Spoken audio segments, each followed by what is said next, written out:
बिस्मिल्लाहिर्रहमानिर्रहीम। अस्सलाम वालेकुम स्टूडेंट्स, कैसे हैं आप लोग। आज हमारा सेकेंड ईयर कंप्यूटर का चैप्टर नंबर 3 स्टार्ट होने जा रहा है। एक नया चैप्टर स्टार्ट होने जा रहा है, सी लैंग्वेज फंडामेंटल्स।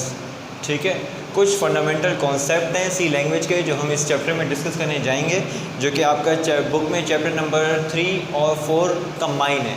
ठीक है, जो हमारे नोट्स हैं उसमें हमने ये चैप्टर नंबर 3 के नाम से है सी लैंग्वेज फंडामेंटल्स। ठीक है, जिसमें सबको कंबाइन करके बता दिए। इसमें जो आज हम पढ़ने जाएंगे वो बेटा कुछ बेसिक कॉन्सेप्ट हैं, कुछ फंडामेंटल चीज़ें हैं, जिससे आप ये क्लियर हो जाएगा कि सी लैंग्वेज में कुछ चीज़ें हैं, कुछ ऐसी चीज़ें हैं जो कि बेसिक्स हैं बिल्कुल। ये आपके प्रोग्रामिंग में काफ़ी हेल्पफुल रहेगा। ठीक है, तो आए इसको डिस्कस करते हैं थोड़ा। तो देखा आपने बच्चों बोर्ड पे, जैसे कि मैंने आपके सामने मेंशन किया है वेरिएबल। सबसे पहली चीज़ जो हम बेसिक्स में डिस्कस करने जा रहे हैं वो है वेरिएबल। ठीक है, तो बच्चों वेरिएबल क्या होता है। ठीक है, सबसे पहला सवाल जो हमारे पास है वो वेरिएबल का है, व्हाट इज़ अ वेरिएबल। ठीक है, तो हम सबसे पहले वेरिएबल डिस्कस करते हैं। वेरिएबल वही चीज़ है जो आप मैथमेटिक्स में जैसे पढ़ते हैं। वेरिएबल हम मैथमेटिक्स में पढ़ते हैं कि वेरिएबल अननोन को कहा जाता है। ठीक है, एक चीज़ होती है कांस्टेंट और एक चीज़ होती है वेरिएबल। वेरिएबल वो चीज़ होती है जो कि वेरी करती रहती है, हर एक पॉइंट पर चेंज होती रहती है। वेरी मतलब चेंज होना। ठीक है, तो वेरिएबल यही है जो आप अननोन जिसे कहते हैं, जो कि वेरी होता रहता है, जो कि चेंज होता रहता है, वेरिएबल उसे कहा जाता है। अब यहाँ पर वेरिएबल क्या हो रहा है, एक आइडेंटिफायर कहते हैं। वेरिएबल को आइडेंटिफायर कहते हैं। ठीक है, ये वर्ड याद रखना आपने, अक्सर ये एमसीक्यूज में पूछा जा सकता है कि वेरिएबल को और क्या कहा जाता है। तो बच्चों आइडेंटिफायर कहा जाता है। Identifier defined by the programmer, एक ऐसा आइडेंटिफायर जो कि प्रोग्रामर अपने प्रोग्राम में प्रोग्राम करते हुए डाल दे, उसे वेरिएबल कहा जाता है। ठीक है, जब आप मैथ्स में लेते हैं x = 5, x = लेट सपोज एक एग्जांपल मैंने आपके सामने ली है। जब आप मैथमेटिक्स में जैसे लिखते हैं x = 5, इसका मतलब है कि x जो है वेरिएबल है और 5x में स्टोर कराया गया है। ठीक है, 5x में स्टोर कराया गया है। इसी तरह कंप्यूटर में x वेरिएबल है, यहाँ पर भी इस वाले उसमें भी वेरिएबल जो है x है। ठीक है, इसकी हमने डेटा टाइप नहीं दी हुई, इधर डेटा टाइप पे हम आएंगे, डिस्कस करेंगे। इस वक्त वेरिएबल हमारे पास x है। ठीक है, आपको एग्जांपल दिए सिंपल। अब मैं आता हूँ वेरिएबल के रूल क्या क्या हो सकते हैं। ठीक है, वेरिएबल तो पता चल गया आपको, वेरिएबल वो होता है जिसमें वैल्यू स्टोर होगी वैल्यू, और वो वेरी करती रहेगी या उससे प्रोग्रामर अपने प्रोग्राम में कोड करेगा। अब रूल्स देख लेते हैं। मैंने आपके सामने 5 रूल लिखे हुए, ये 5 रूल लिखे हुए, यही कुछ रूल हैं जो कि हम वेरिएबल में अप्लाई करते हैं। तो सबसे पहले डिस्कस करते हैं, सबसे पहला पॉइंट, वेरिएबल का नाम किस तरह से रखते हैं हम लोग, ये उसकी बात हो रही है। अब पहला पॉइंट है the first letter must be non numeric. ठीक है, the first letter must be non numeric. तो आप जब भी अपने प्रोग्राम में वेरिएबल डालेंगे तो इस बात का ध्यान रखेंगे, ये वेरिएबल नेम का रूल है कि उसमें नॉन न्यूमेरिक फर्स्ट लेटर नहीं होना चाहिए। ठीक है, जैसे आपके वेरिएबल का नाम है रोल नंबर। ठीक है, तो आप कभी ये नहीं करेंगे, इस तरह की हरकत मत करें 2 रोल नंबर। ठीक है, पहला आपने वेरिएबल लिया 1 रोल नंबर, दूसरा आपने वेरिएबल लिया 2 रोल नंबर। ठीक है, तो ये आप मत करेंगे। ठीक है, इस तरह का जो भी वेरिएबल है वो आपका गलत कर दिया जाएगा, इस तरह प्रोग्राम में नहीं लिखा जाता। ठीक है, अब आगे चलते हैं सेकंड रूल पर। सेकंड रूल हमें कहता है no space, no commas and no special character. ठीक है, नो स्पेस, नो कॉमास और no special character can be use in variable name. जब आप वेरिएबल नेम लिखेंगे, मैं एग्जांपल आपके सामने वहाँ दे रहा हूँ। ठीक है, रोल नंबर की, रोल नंबर ऐसे ही मैंने एग्जांपल ली आपके सामने, रोल स्पेस आपने दी, फिर आपने लिखा नंबर, गलत हो जाएगा, नहीं लिख सकते आप ऐसे। ठीक है, ये भी गलत था, ये भी गलत है, ये भी गलत है। फिर आपने लिखा कॉमा के साथ,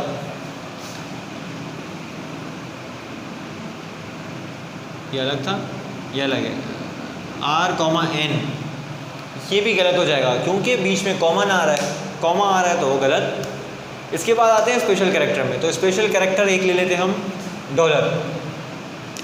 ये सी लैंग्वेज की बात कर रहा हूँ मैं आपके सामने। मैंने ले लिया रोल नंबर, स्पेशल कैरेक्टर आ गया। मैंने लेना है रुपीज़ या डॉलर में ले लिया मैंने, डॉलर, गलत हो जाएगा। आप सिर्फ डॉल लिख लेते, डॉलर पूरा लिख लेते, लेकिन आप डॉलर का साइन जब डालेंगे तो वो स्पेशल कैरेक्टर हो जाएगा। ये एक्सेप्टेबल नहीं है, ये चारों एक्सेप्टेबल नहीं है, ये रूल में शुमार नहीं है। रूल में उसको सख्ती से मना कर दिया है, ठीक है। आप स्पेस भी यूज़ नहीं कर सकते, आप कॉमा यूज़ नहीं कर सकते, आप स्पेशल कैरेक्टर्स यूज़ नहीं कर सकते, ठीक है बच्चों। अब मैं नेक्स्ट पे आऊँगा, नेक्स्ट पॉइंट पे। Underscore can be use, underscore आप यूज़ कर सकते हैं। कैसे कर सकते हैं? अंडरस्कोर कहते हैं किसको हैं? अंडरस्कोर कहते हैं नीचे वाली एक आपके पास डैश होती है, जो एक होती है सिंपल डैश जो कि बीच में होती है, एक होती है नीचे, उससे अंडरस्कोर कहा जाता है। अब अंडरस्कोर अप्लाई कैसे करते हैं? तो बच्चों रोल नंबर जैसे हमें लिखना है तो रोल अंडरस्कोर नंबर, ये तरीका है लिखने का, ठीक है। इस तरह से हम परफॉर्म कर सकते हैं, इस तरह से लिख सकते हैं, अंडरस्कोर दे सकते हैं बीच में। तो ये एक सही तरीका है, यहाँ हमारा वेरिएबल माना जाएगा, ठीक है, एक्सेप्टेबल है। तो आप अंडरस्कोर जितनी मतलब यूज़ करना चाहें कर सकते हैं, लेकिन अच्छा है कि कम से कम यूज़ करें वेरिएबल का नाम। और दूसरी ये बात, वेरिएबल का नाम आप जब भी अपने पास लिखेंगे, जब भी आपको वेरिएबल चाहिए होगा, तो आपने हमेशा एप्रोप्रिएट नेम आप लिखना है, वो नेम लिखना है जिस तरह का रिज़ल्ट आपको चाहिए, ठीक है। अगर मुझे दो वेरिएबल के दरमियान सम करवाना है, एडिशन करवानी, सम करवाना है, तो मुझे वेरिएबल का नाम सम ही लेना चाहिए, ठीक है। ऐसा नहीं है मैं वेरिएबल का नाम सी ले रहा हूँ, वेरिएबल का नाम कोई XYZ ले रहा हूँ, ठीक है। जो आपने काम करवाना है वैसा ही नेम आपने रखना है, ठीक है। तो एक अच्छी चीज़ है आपके प्रोग्राम में, अगर आप अपने प्रोग्राम में प्रोग्राम के हिसाब से, आउटपुट के हिसाब से वेरिएबल को नाम सेट करते हैं, ठीक है। तो ये आपके प्रोग्राम की अच्छी बात है ये।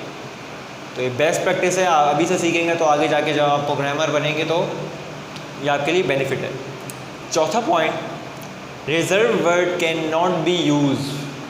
आपने रिजर्व वर्ड यूज़ नहीं करना। रिजर्व वर्ड कौन से होते हैं? अगर मैं सी लैंग्वेज की बात करूं तो सी लैंग्वेज में रिजर्व वर्ड कहते हैं INT, इंटीजर।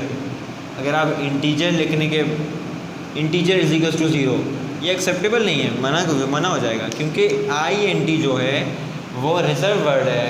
किस से रिजर्व है? वो INT इंटीजर से शो किया जाता है, ठीक है। इसी तरह एक और वर्ड है रिजर्व, जो कि मेन है। मेन एक वर्ड है जो आप यूज़ नहीं कर सकते, वो सी लैंग्वेज का लाइब्रेरी में पड़ी है, वो रिजर्व वर्ड है, ठीक है। ये भी आप यूज़ नहीं कर सकते। फिर एक और वर्ड आता है वॉइड, वॉइड भी आप वेरिएबल में यूज़ नहीं कर सकते, ठीक है। इस तरह से बहुत से वेरिएबल हैं, बहुत से ऐसे नाम हैं जो कि रिज़र्व हैं, जो कि आप लोग यूज़ नहीं कर सकते।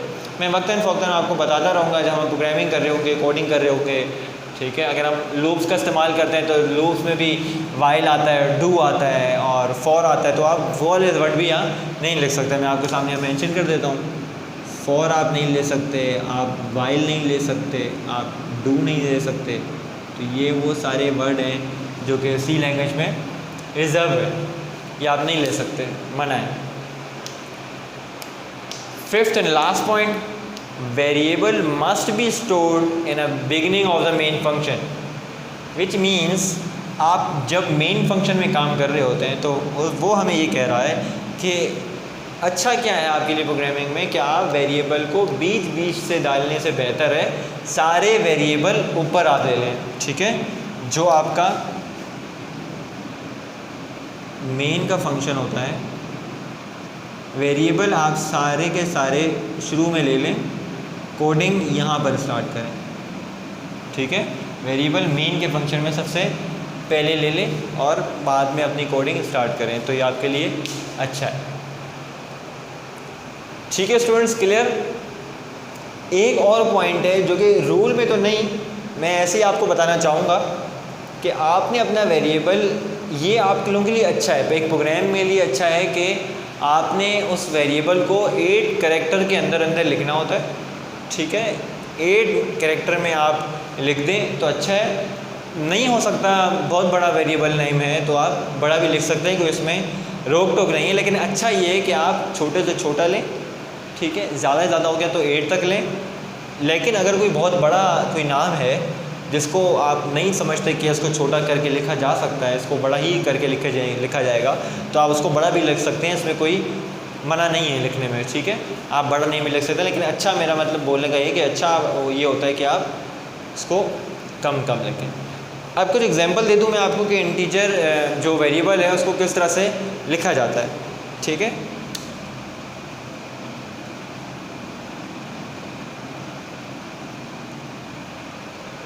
किस तरह से वेरिएबल को डिफ़ाइन किया जाता है। तो आपके सामने मैं एक नंबर यहाँ लिख रहा हूँ, एक वेरिएबल यहाँ लिख रहा हूँ, वो मैं डिफ़ाइन कर चुका हूँ यहाँ पर। ठीक है, अब देखें, लेट्स सपोज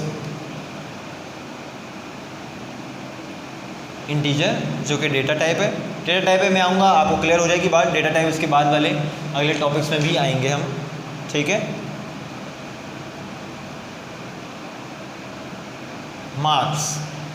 मार्क्स, अब देखें मार्क्स यहाँ पर क्या है, एक वेरिएबल है। मार्क्स यहाँ पे क्या है, वेरिएबल है। ये मैंने डिफाइन कर दिया यहाँ पर वेरिएबल कि इंटीजर मार्क्स सेमीकोलन। प्रोग्रामिंग करेंगे आपको बात ज़्यादा क्लियर हो जाएगी। ये सिर्फ मैंने आपको एग्जांपल दिए कि अगर आपसे एग्जाम में पूछा जाए कि वेरिएबल की एग्जांपल किस तरह से दे सकते हैं कि वेरिएबल डिफाइन हुआ हो, तो वेरिएबल बेटा इस तरह से डिफाइन होगा। जब कोई नंबर होगा तो हम इंटीजर के लिए बात करेंगे, इंटीजर इसकी डेटा टाइप होगी। ठीक है, यहाँ तक बच्चों को, आपको सबको बात क्लियर है। तो मैं आगे बढ़ता हूँ अपने नेक्स्ट टॉपिक की तरफ। तो नेक्स्ट से बेटा आपके कांस्टेंट है कि व्हाट इज़ कांस्टेंट। तो कांस्टेंट मैंने आपके सामने मेंशन किया हुआ है। जैसे आप मैथमेटिक्स में बोलते हैं कोई भी फिक्स वैल्यू, फिक्स अमाउंट, ठीक है, जो कि आपको मालूम है, जो कि चेंज नहीं हो सकती, इसमें वेरिएट नहीं हो सकता, वो चेंज नहीं हो सकता, उसे कांस्टेंट कहा जाता है। ठीक है, कांस्टेंट एक फिक्स्ड वैल्यू है। ठीक है, जो आपके प्रोग्राम में एक फ़िक्स अमाउंट तक महदूद है। ठीक है, जो आपने प्रोग्राम में बता दी कि ये वैल्यू यही रहेगी, इसमें कोई वेरिएशन नहीं होगी, कोई चेंज नहीं होगा। ठीक है बच्चों, कांस्टेंट हमारे पास कितनी तरह के होते हैं, एक इंटीजर कांस्टेंट होता है, एक फ्लोटिंग पॉइंट कांस्टेंट होता है, और लास्ट में करैक्टर कांस्टेंट होता है। अब इनका क्या मतलब, तो बेटा इंटीजर वही है जैसा आप मैथ्स में पढ़ते हैं, इंटीजर कांस्टेंट को हम इंट से शो करते हैं। लेट्स सपोज इंट एक इंटीजर है, 1 2 3 4 5 6 -1 -2 -3 और सो ऑन, -r से लेकर +r तक। r मतलब रियल नंबर। ठीक है, तो इंटीजर जो होता है वो माइनस से प्लस तक होता है। ठीक है बच्चों, तो मैंने यहाँ पे एक नंबर लिया इंटीजर नंबर, नम इंटीजर है, वो इंटीजर कांस्टेंट है, वेरिएबल का नाम है नम जो कि कांस्टेंट है, उसका नाम है नम, इजिकल्स टू 5।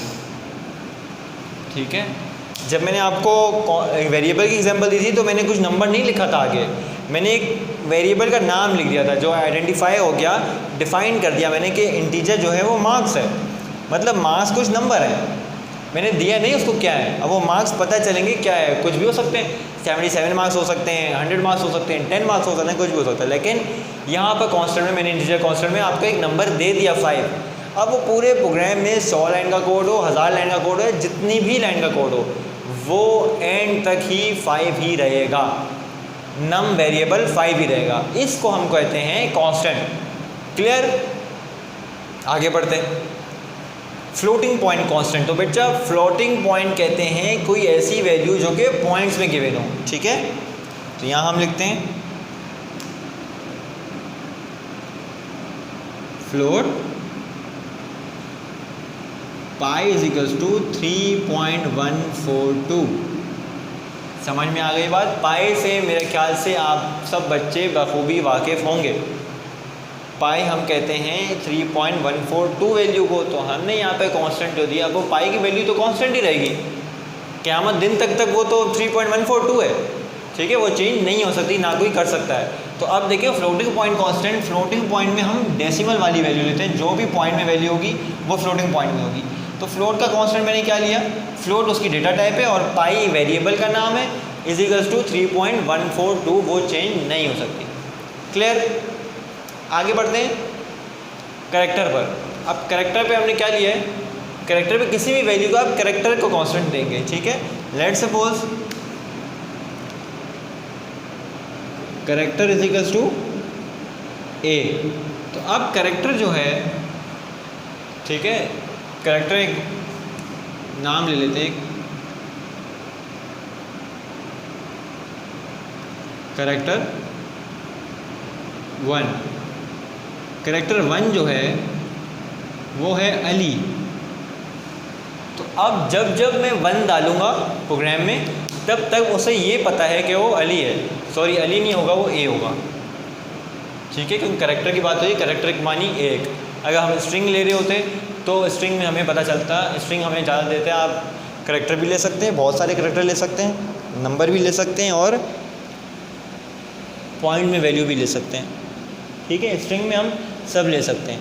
लेकिन जो हमारे पास अभी कैरेक्टर है, कैरेक्टर में हम एक ही कैरेक्टर ले सकते हैं, मैंने यहाँ पर ए लिए। अब 1, जब वेरिएबल 1 लिखूँगा मैं, तो हमारे पास एक कांस्टेंट आएगा, ठीक है, क्लियर। तो अभी आपने सीख लिया वेरिएबल और कांस्टेंट, यहाँ तक आपको बात क्लियर है। अब मैं चल रहा हूँ आगे की जानिब। इसके बाद हमारे पास आता है हेडर फाइल, ठीक है। सी लैंग्वेज में या हर लैंग्वेज में कुछ ना कुछ हेडर फाइल्स होती हैं, ठीक है। हेडर फाइल जो हैं उसे कहा जाता है लाइब्रेरी फाइल। हर लैंग्वेज अपने साथ एक लाइब्रेरी लेके आती है, उसमें लाइब्रेरी में बहुत सी उसकी फाइल्स होती हैं जो कि पहले से स्टोर्ड होती है, उसमें कुछ फंक्शंस होते हैं, ठीक है, कुछ ऐसी पर्टिकुलर कोड्स होते हैं जो कि उसमें ऑलरेडी स्टोर किए जाते हैं, लाइब्रेरी बनाई जाती है, उसके बाद सी लैंग्वेज से किसी भी लैंग्वेज को पब्लिश किया जाता है, ठीक है। तो हेडर फाइल सी लैंग्वेज में उसे हम कहते हैं लाइब्रेरी फाइल। लाइब्रेरी फाइल में बहुत सी फाइल्स हैं हमारे पास, मैं कुछ आपके साथ डिस्कस करना चाहता हूं जो हमारे प्रोग्राम में हेडर फाइल सबसे शुरू में स्टार्ट में लगती है, वो कुछ हेडर फाइल मैं डिस्कस करूंगा आपके साथ। सबसे पहली फाइल है stdio.h। जब भी किसी भी फाइल के नेम में आप देख लें .h, ठीक है, जो डॉट होता है वो शो करता है कि एक्सटेंशन की बात हुई है, ठीक है। जो डॉट होता है वो शो करता है एक्सटेंशन की बात हुई है। एक्सटेंशन का मतलब हर फाइल का एक एक्सटेंशन होता है। जिस तरह अगर आप कोई इमेज डाउनलोड करते हैं इंटरनेट से, तो उसका एक्सटेंशन आपके पास आता है JPG, ठीक है, JPEG, PNG, ठीक है। तो ये सारे उसके एक्सटेंशन हैं। अगर आप डॉक फाइल की बात करें, कोई वर्ड की फ़ाइल बना रहे हैं आप, तो वर्ड क्या जब आप सेव करते हैं फ़ाइल, तो आपके पास लिखा हुआ आता है फाइल का नेम .doc डॉक, ठीक है, DOC डॉक। तो डॉक जो है वो डॉक्यूमेंट फाइल का एक्सटेंशन है, ठीक है। इसी तरह अगर आप पावर पॉइंट पे काम कर रहे हैं, तो आप प्रेजेंटेशन जब बनाते हैं उसको सेव करते हैं, तो आपके पास आता है फाइल का नेम .ppt, ठीक है, पावर पॉइंट प्रेजेंटेशन, ठीक है। तो जब भी पावर पॉइंट की आप प्रेजेंटेशन बनाते हैं तो उसका एक्सटेंशन होता है PPT। इसी तरह जब आप हेडर फाइल की बात करते हैं तो हेडर फाइल का एक्सटेंशन है .h। h का मतलब ऐसे हेडर फाइल। अब हेडर फाइल का नेम क्या है, तो नेम हमारे पास है stdio।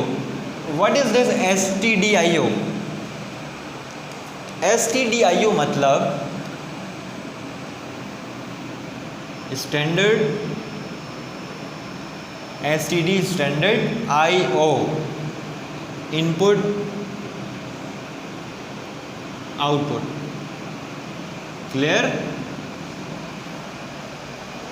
STD का मतलब स्टैंडर्ड, IO का मतलब इनपुट आउटपुट। तो बच्चों इतना आसान, इसलिए आसान सी बात थी, MCQ में पूछा जाता है STDO का मतलब क्या है, तो स्टैंडर्ड इनपुट आउटपुट, ठीक है। तो यहाँ तक क्लियर हो जाने के बाद अब आपको पता चल गया एक stdio.h की एक फ़ाइल पड़ी हुई है कहीं ना कहीं। तो जब आप सी अपने पास डाउनलोड करते हैं, इंस्टॉल करते हैं अपने कंप्यूटर के अंदर, तो आप देखिएगा कि सी फोल्डर में, सी ड्राइव में जो आपका फ़ोल्डर है टर्बो C++ का, या आप अगर किसी और डेव सी पे काम कर रहे हैं, उसके फ़ोल्डर में एक लाइब्रेरी का फ़ोल्डर होगा। उस लाइब्रेरी में बहुत सी लाइब्रेरीज़ पड़ी हुई हैं, बहुत सी फाइल्स पड़ी हुई हैं, हेडर फाइल, जो कि हम अपने प्रोग्राम में इंक्लूड कराते हैं। जैसे कि स्टैंडर्ड इनपुट आउटपुट ऐड करवाते हैं, और क्या ऐड करवाते हैं वो भी लिखते हैं, CONIO.h, ठीक है। .h तो मस्ट है सबके साथ, क्योंकि हेडर फाइल है, सारी हेडर फाइल हैं, जितनी भी लाइब्रेरी हैं, तो हेडर फाइल वो लिखना ज़रूरी है, ठीक है। अब ये सारे फंक्शंस हैं, हम फंक्शंस के चैप्टर में भी फंक्शन पढ़ेंगे, तो आपको पता चलेगा फंक्शन होता क्या है।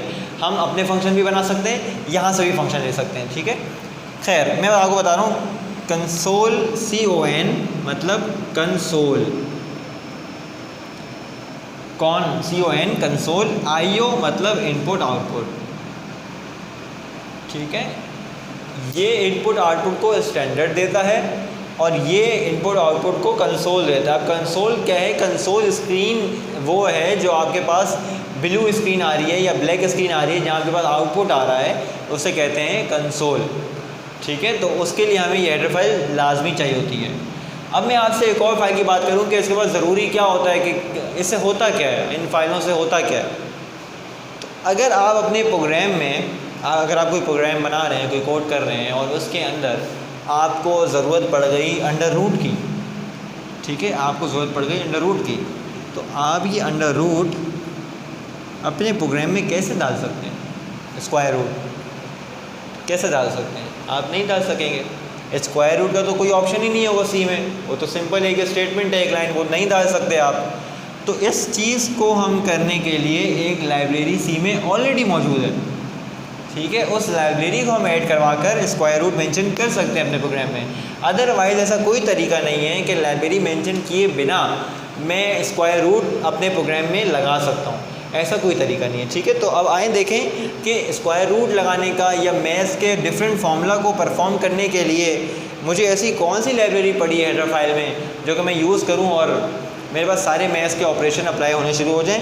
साइन और कॉस भी अप्लाई होते हैं, टेन, कॉसेक, थीटा, तो ये सारे ऑपरेशन अप्लाई हो सकते हैं, ठीक है। लेकिन हमें एक लाइब्रेरी ऐड करवानी पड़ेगी। वो लाइब्रेरी का नाम क्या है? math.h। क्लियर बच्चों?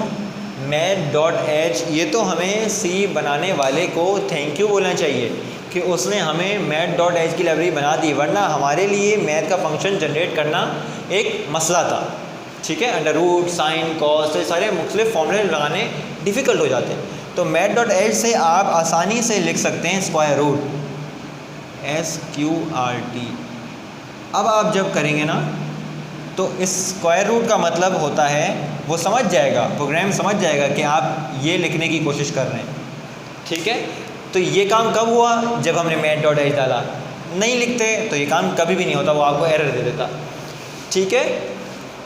तो ये आपको बात समझ में आ गई, ये मैं यहाँ लिख लेता हूँ, ठीक है। तो ये थी हमारे पास कुछ हेडर फाइल्स जो कि डिस्कस करनी थी आपके साथ, जो कि बहुत ज़रूरी है, आप अक्सर प्रोग्राम में यही डालेंगे, ठीक है। इसके बाद मैं स्टेटमेंट की बात करूं आपसे कि सी लैंग्वेज की स्टेटमेंट जो होती है वो किस तरह से होती है।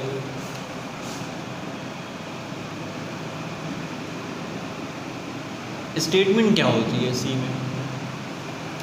तो बच्चों, जब भी हम एक प्रोग्राम के अंदर एक लाइन का कोड करते हैं उसे स्टेटमेंट कहा जाता है। स्टेटमेंट बहुत सारी हो जाएंगी, कलेक्शन और स्टेटमेंट, वो हमारे पास प्रोग्राम बन जाएगा, ठीक है। तो बहुत आसान सी बात है आपके सामने, ठीक है, कि स्टेटमेंट कहते कैसे हैं? स्टेटमेंट कहते हैं आप कुछ भी, किसी भी वेरिएबल हो, कोई भी कांस्टेंट हो, कोई भी फंक्शन हो, उन सबको मिला दिया जाए तो एक स्टेटमेंट बन जाएगी। तो हमारे पास एग्जांपल, इसकी डेफिनेशन क्या बनी? The collection of variable, constant और फंक्शन, ठीक है। तो मैं आपके सामने लिख लेता हूँ यहाँ पर, कलेक्शन ऑफ वेरिएबल, कांस्टेंट और फंक्शन, इन सबको मिला दिया जाए, एक लाइन में लिख दिया जाए, तो वो हमारे पास स्टेटमेंट कहलाती है। कितनी आसान बात हो गई, ठीक है, अब एक एग्जांपल लेते हैं, बहुत आसान सी एग्जांपल ले रहा हूँ, बहुत आसान सी, कि आपको बात सिर्फ समझ में आ जाए। C is equals to A plus B semicolon. अच्छा, सेमी कॉलन का सवाल था, तो सेमी कॉलन बच्चों इस वजह से लगाया जाता है कि प्रोग्राम को टर्मिनेट कर देता है। तो सेमी कॉलन जो होता है वो टर्मिनेटर कहलाता है, टर्मिनेटर। तो उस स्टेटमेंट को वहाँ टर्मिनेट कर देता है, वहाँ रोक देता है, ब्रेक कर देता है और नेक्स्ट स्टेटमेंट पे आ जाता है। ठीक है, तो ये हम लगाते हैं यहाँ पर। अच्छा, इस स्टेटमेंट में क्या हो रहा है बच्चों, ये एक स्टेटमेंट है, ठीक है, ये स्टेटमेंट है, एक लाइन का कोड है। A प्लस बी, यहाँ A प्लस बी होकर A कुछ वेरिएबल है, B कुछ वेरिएबल है और C कोई और वेरिएबल है। तीनों असाइन हुए हैं मेन में कहीं ऊपर।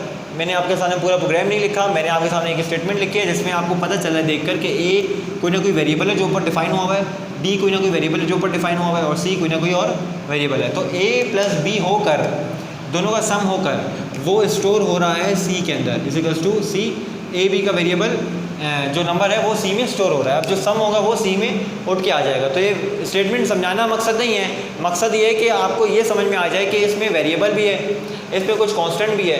ठीक है, तो ये कुछ पूरा मिला के एक फंक्शन बन जाएगा अगर आप फंक्शन बनाना चाहें। वैसे एक स्टेटमेंट कहला रही है, ठीक है, तो आपको ये बात समझानी है कि स्टेटमेंट क्या होती है और किस तरह से बनाई जाती है। ठीक है, तो जब भी हम इस तरह के लिखेंगे वो एक स्टेटमेंट कहलाएगी। यहाँ आपको बात समझ में आ गई? ठीक है बच्चों, इसके बाद हम चलते हैं बेटा नेक्स्ट पर, रिजर्व वर्ड्स। रिजर्व वर्ड्स जो भी हमारे पास हैं उनका दूसरा नाम होता है कीवर्ड्स। तो सी लैंग्वेज में कुछ वर्ड्स ऐसे हैं, कुछ चीज़ें ऐसी हैं जो कि रिजर्व हैं, जिनको हम कीवर्ड्स कहा जाता है। ठीक है, मैंने इससे पहले भी आपसे बात की थी रिजर्व वर्ड की, तो यही था उसमें कि ये सारे एक अलग किस्म के वर्ड हैं जिनको हम वेरिएबल में अप्लाई नहीं कर सकते।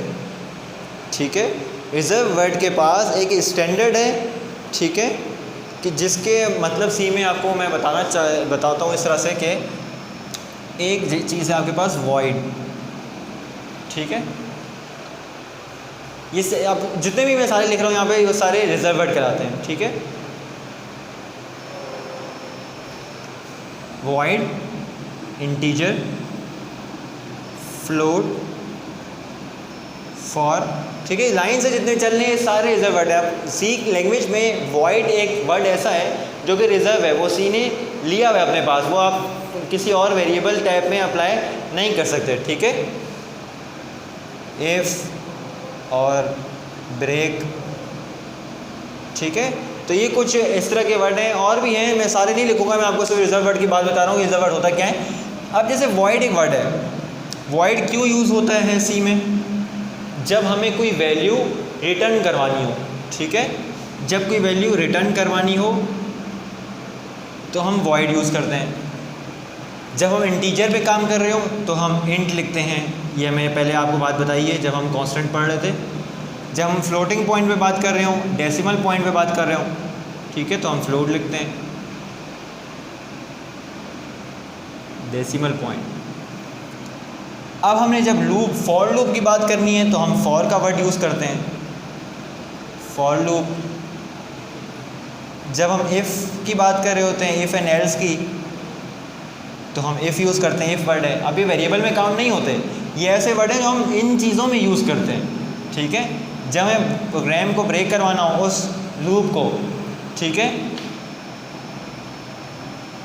लूप को टर्मिनेट करना हो या स्टेटमेंट टर्मिनेट करनी हो,